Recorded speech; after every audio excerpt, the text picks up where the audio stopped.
এক গ্রামে বাস করত এক গরিব কাঠুরিয়া। কাঠ কেটেই তার সংসার চলত।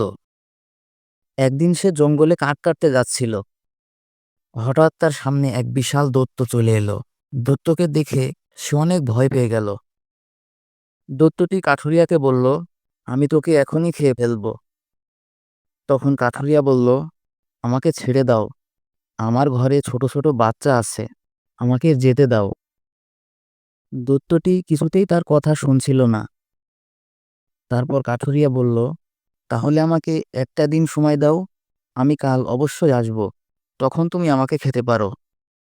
দৈত্যটি বলল, বেশ, তবে তুমি যদি না আসো, আমি কিন্তু তোমার গ্রামকে ধ্বংস করে দেব। কাঠুরিয়া বলল, না, আমি অবশ্যই আসব। তারপর সে গ্রামে ফিরে গেল এবং গ্রামের সবার সাথে আলোচনা করল।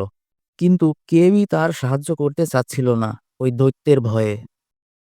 কাঠুরিয়া হতাশ হয়ে বাড়ি ফিরে গেল আর সারা রাত ভাবতে লাগলো। হঠাৎ তার মাথায় একটা বুদ্ধি এলো। পরের দিন কাঠুরিয়া ওই দৈত্যের কাছে ফিরে গেল। দৈত্যটি তখন তাকে খেতে চাইল। কাঠুরিয়া বলল, আমি গতকাল তোমার থেকেও শক্তিশালী এক দৈত্যকে দেখেছি, যে তোমাকে দুর্বল ও ভীতু বলে মজা করছিল। দৈত্যটি ভীষণ রেগে গেল আর বলল, আমাকে সেই দৈত্যের কাছে নিয়ে চলো, আমি তাকে উচিত শিক্ষা দেব। কাঠুরিয়া তাকে একটি কুয়ার পাশে নিয়ে গেল আর বলল, ওই দৈত্যটি এই কুয়ার মধ্যে বসে আছে।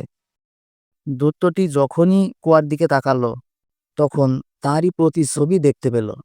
সে ভাবল, সত্যিই তো আরেকটি দৈত্য।